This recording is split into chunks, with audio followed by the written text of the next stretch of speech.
Welcome to module 5 of Python, and it is called functions. So we are going to talk about functions. And by the way, we have been using functions for quite a while, but now we are going to dive deep to know more about functions. For example, we have been using print function for a long time now. But what are the other functions that we have in Python? And how to develop our own user-defined functions. We will talk about it. Before that, as usual, so far we have talked about the variables. What are the variables? Variables are used to store the data in any programming language. Then we talked about data structures. We mainly talked about conditional statements and loops as well. Okay, so now in this module we are going to talk about some introduction of the functions. What are the functions? Then what are the different types of the functions? There are built-in functions, there are simple functions, there are value returning functions, and there is something called parameters and arguments. What are these things? We are going to talk about it. Before that, let's build a house, right? So let's imagine you need to build up a house, and you decide that, okay, I'm gonna build this whole house from the concrete and brick structure until the painting my house, and then electrician work, then carpenter work, then the painter's work and architect work, everything. I'm gonna do it all these things at my own. And the question is, can you do that? You might be expert in brick work, or maybe concrete work, or maybe a painter work or electrician work, but there's no way that one person is expert in, you can say, every matter, or maybe the way they say, the jack of all trades is master of none. So what we usually do is we call the master of every field. We call the master of architectures.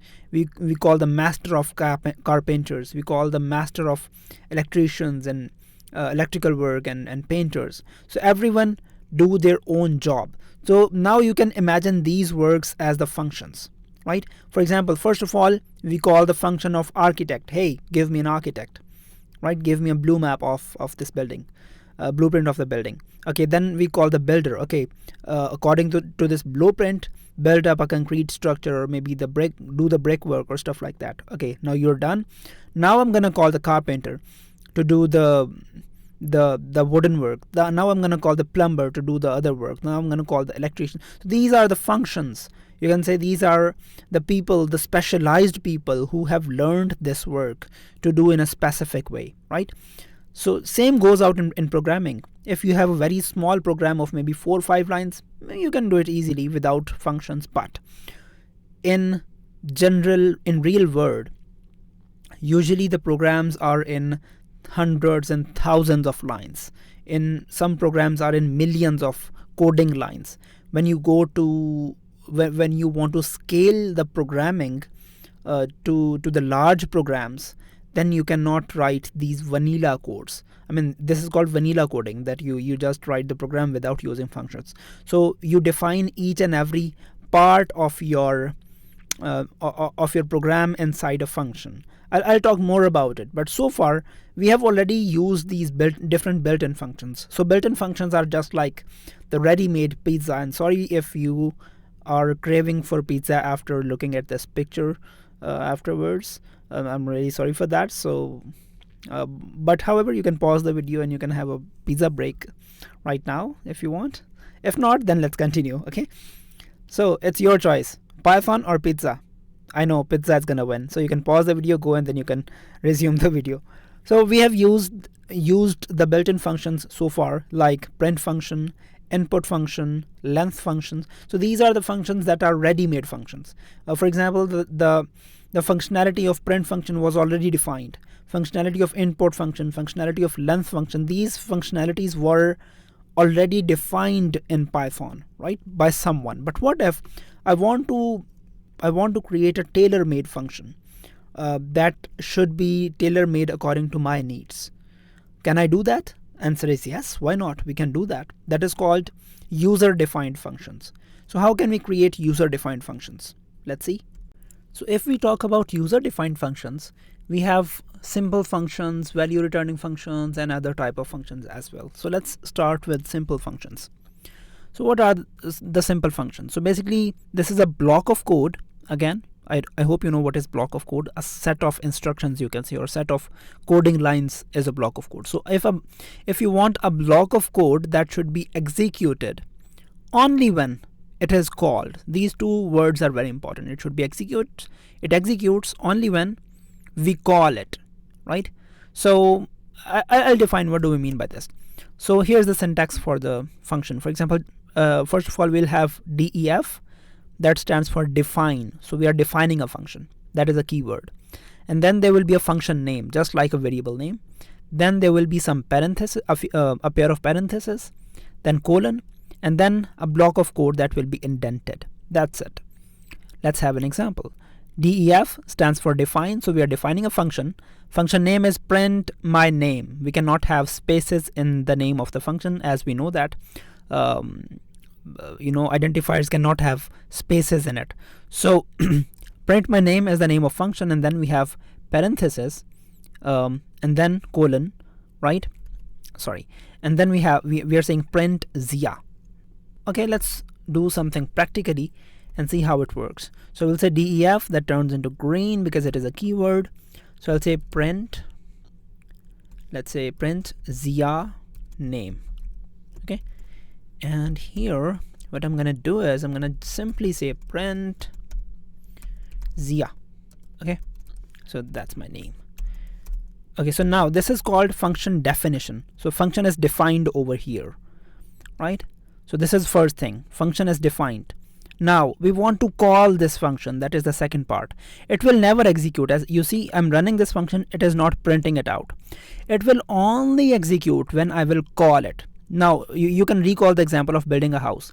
The painters and electricians were there in the market, but they never come to build your house. Why? Because you never called them. Whenever you called them, only then they will come. So I'm gonna call the function, and this is how you call a function. You write the function name, print Zia name. Okay, take care of the upper and lowercase letters, and then braces, right? This is called function call. Now if I run it, here we go. Now you see I'm executing this line, but it is outputting this block of code. Okay, and let's have multiple instructions.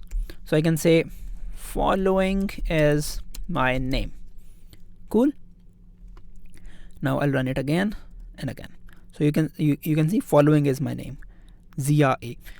And this is how you can define your own user defined function. Now what if I want to take sum of two numbers? I want to print out the sum of two numbers. So I'll say define sum of two numbers. Okay, and here I'll say print, and moreover I'll also mention, let's say a equals to 10, b equals to 20, and here I would like to say sum is a plus b, right? And if I'll run it, it will do nothing. Why? Because it has just executed. I need to call this function. So I'll call this function like this. So it will say sum is 30. I don't need this comma over here. Okay, so it says sum is 30, right? So you can define your own functions. For example, the work we have done over here, we printed out the table somewhere down the line. Oh, we need to scroll up a lot.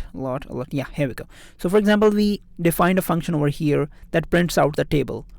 We did not define the function, but we wrote the code that prints out the table. So you can write this chunk of code inside a function. For example, if I copy this and I come down the line and I say define print table, right? And then I'll write whole code over here. I'll indent it. Now you see this is the block of this function, and this is the block of this while loop inside the function, right? So these indentations basically denotes which code is block of which part, which statement, right? So if I run it and then I say print table, run it, here we go, the whole table is printed. Cool. But one thing that we need to take care of, this table is this function is will always print table of 17, and if I have to print table of 5, I'll have to go to this function. I'll have to make changes over here if I want to I want to print out the function the table of 5. That is a flaw, right? If I go to this method, that will always return the sum of 10 and 20. What if I want to take sum of 2 and 4? I'll have to make changes inside this function. That is very bad. What if I want to print out not my name but your name? I want to print some different name. Well, that is again a limitation. Can we overcome this limitation? The answer to the previous question that I asked in last video is yes, we can overcome this situation. So there are two things called parameters and arguments. What are these two things and how these two things are going to help us? So basically we can pass the values to the functions. Really? Can we pass values to the functions? How? At the time of function call, that is called argument. So we can pass arguments to the function at the time of function call, and then function can receive these values as parameters, right? So we can pass the value any value to the function, and function can also receive those values. How can we make it work? So here is the syntax. Define, function name, things are same, but here in these parentheses we can mention these parameters. What are those parameters? These are those parameters that will be passed from the function call. Well, things are not very clear. Okay, let's go and do it practically. For example, here, this is the function that we wrote to print the name, right? Let me write another function, and let me say this function would be print name. Okay, not specifically print ZR name, but print name. And here I'll say name. What is this name? That is just a variable, but where is its value? We'll see where is its value. So I'll just say print the name is, and here we'll say name. Cool. And that's it. Execute it. Now this is the parameter. Okay, here where I'm gonna call this function, I'm gonna say print name, right? That is this function name, function's identifier. And then where I'm gonna call it, I'm gonna pass an argument over here, right? So I'm gonna pass the name over here. Let's say the name is going to be Tom. Cool. Now here, when I will run this function call, what is gonna happen? This Tom, this string or whatever I'm gonna pass over here is gonna be copied from here to here. So behind the scenes, what is gonna happen is it will become name equal to Tom. And by the way, you might be wondering that what is this hash sign? This is called comment sign, which means that we can write comments in the code, which ultimately means that comments are those instructions that are for the programmers, not for the compilers. So whenever the program will be executed, it will see, okay, here is a hash sign, I don't have to execute this line, right? So these are the comments that usually programmers write for each other. For example, here I am writing this comment for you guys, right? So this will not be executed. This is just for our human understanding. Cool. Okay, so let me run it. So here we go. The name is Tom. Isn't it cool? I can also make it. What is the print name? Let's say Jerry. So the name is Jerry. Whatever you'll pass over here will be passed basically to the function, and it will deal with it. Cool. Okay, here, okay, fine, you can pass one value over here, but the problem is here we need two values to be passed. Okay, that is not a problem. We can solve it. How we can solve it? Let's solve it over here. Okay, so I'll say define, let's say get sum. Okay, so let's say this is my function. So here I'll say num1 comma num2. Yeah, really? How will it work? It will simply work like this. So I'll say print sum is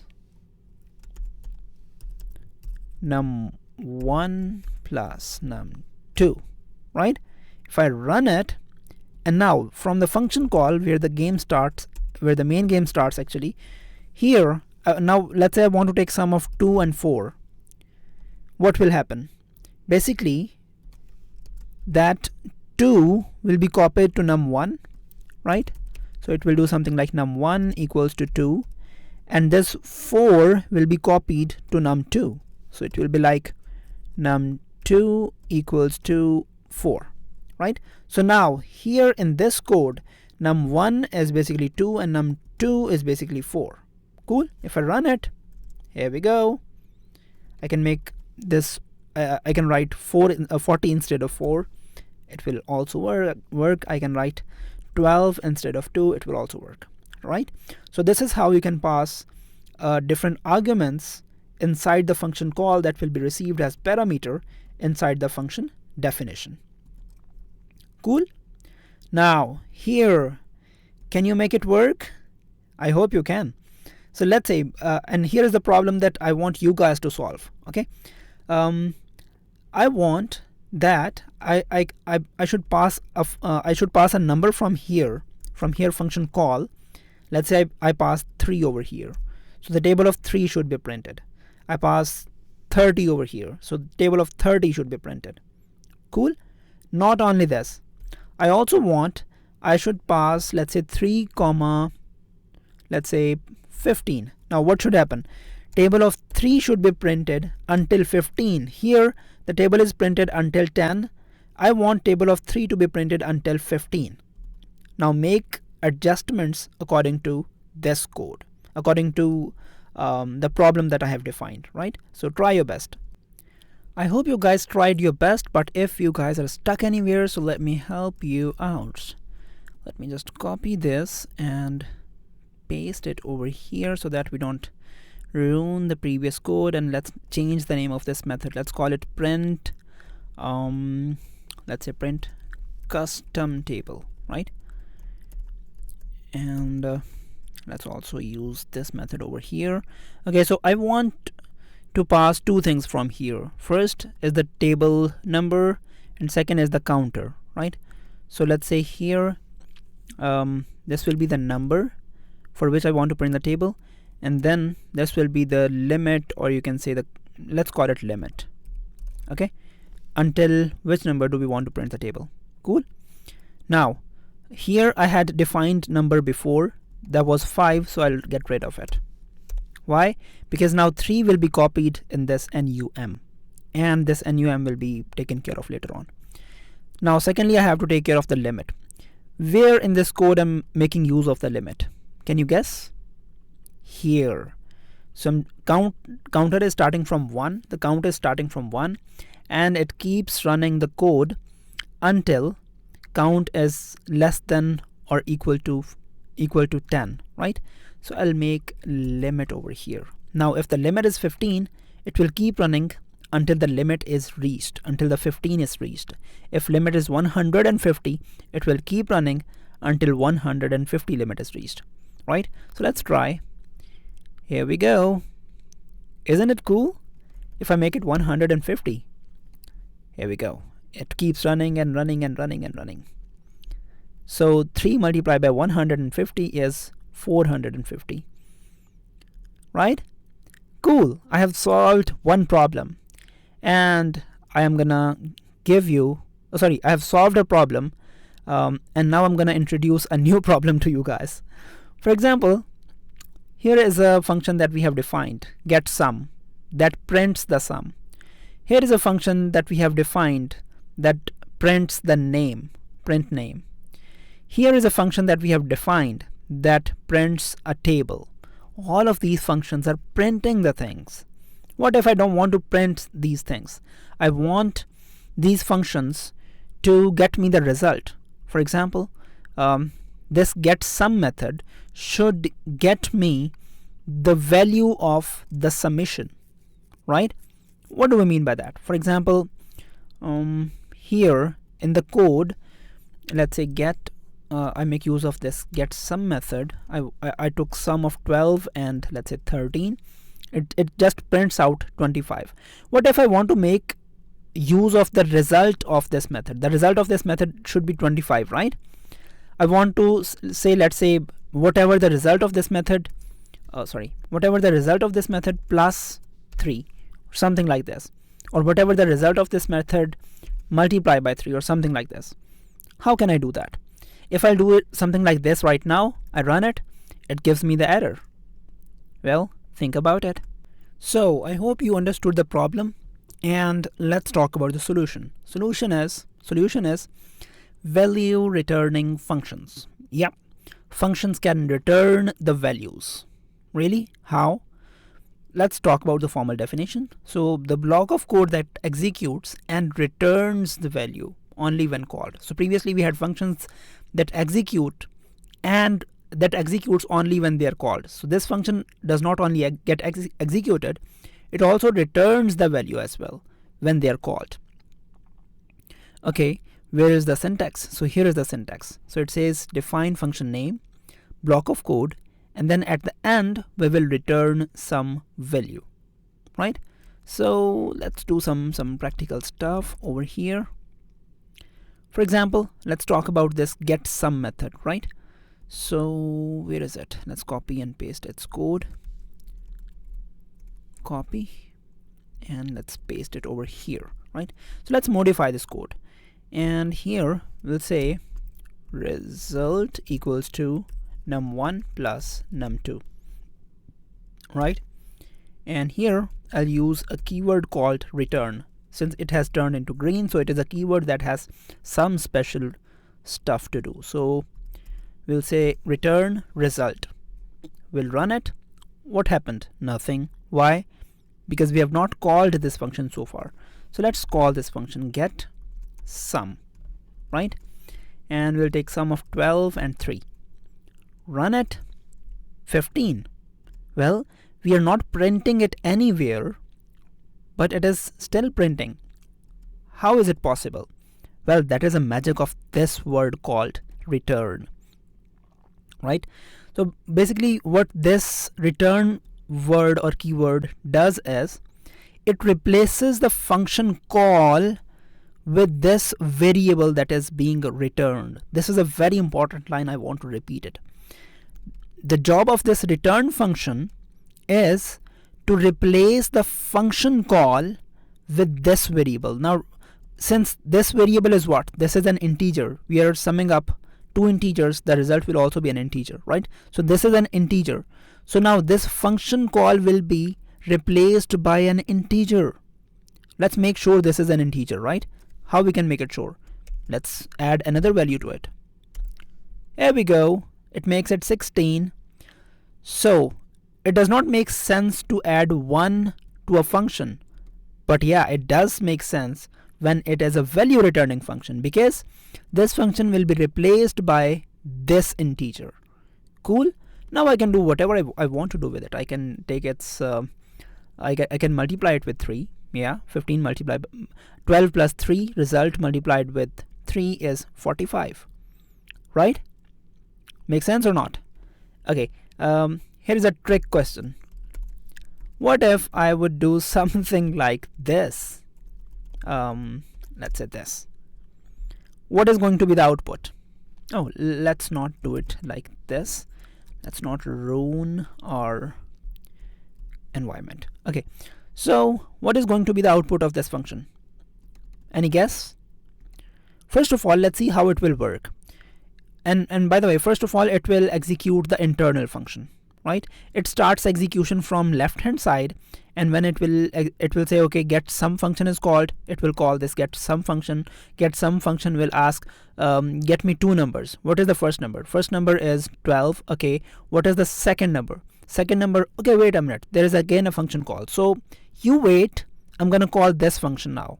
Okay, so now this instance of function will be called get sum, right? So previous function is waiting with num1 value only.